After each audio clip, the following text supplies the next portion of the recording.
Si je pose la question, que je vais poser d'ailleurs ce soir au Café Philo McDo, parce que finalement, les gens qui participent au Café Philo McDo ne suivent pas systématiquement mes émissions par ailleurs, c'est quel est le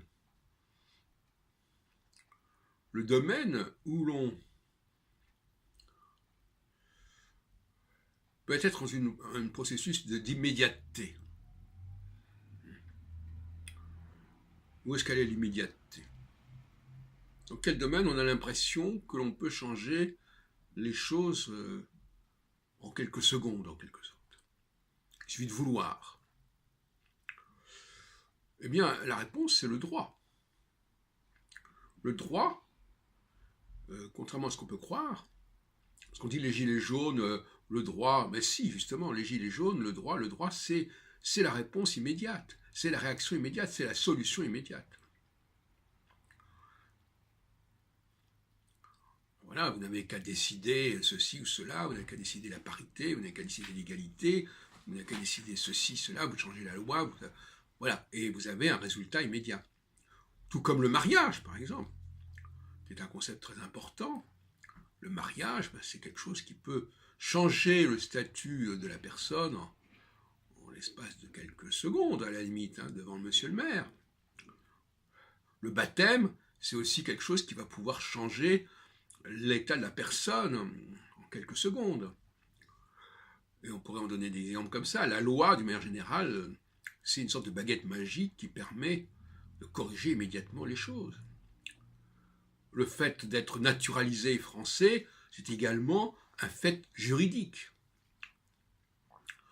Le fait de changer tel élément de la Constitution, c'est un fait juridique. Il ne faut pas croire que le droit est une affaire qui n'a rien à voir avec le peuple.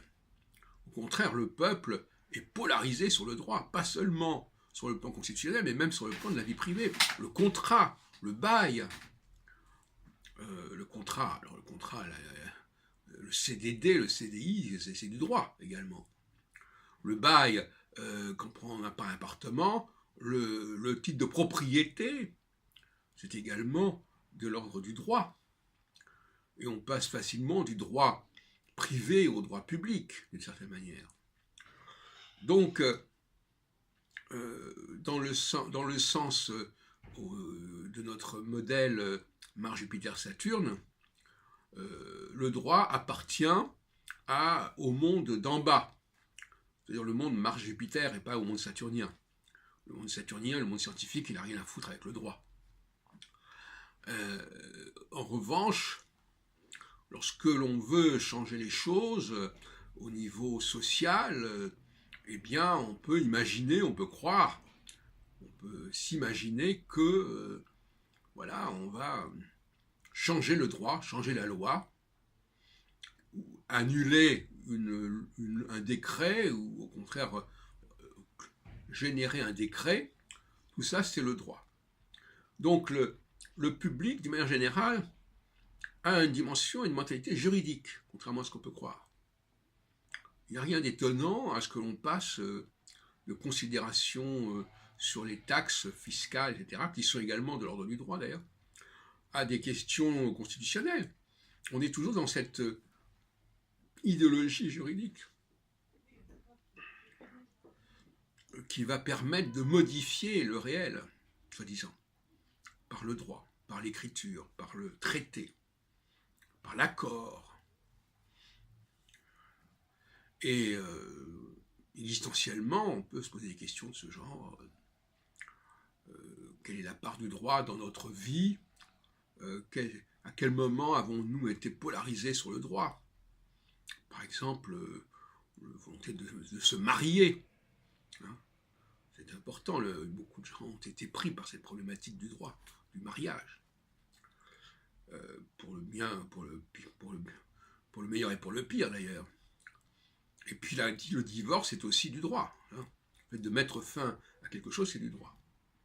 Alors je voudrais terminer à propos de Michel Onfray, quand il s'indigne que le référendum de 2005, je crois, sur un traité européen n'a pas été respecté en 2007 quand Sarkozy est arrivé au pouvoir. C'est une conception un peu étrange parce que est-ce que parce que l'on fait un référendum, celui-ci aurait une valeur ad vitam aeternam? Qu'est-ce qui fait que telle chose qui est décidée par le droit ne peut pas être modifiée par le droit?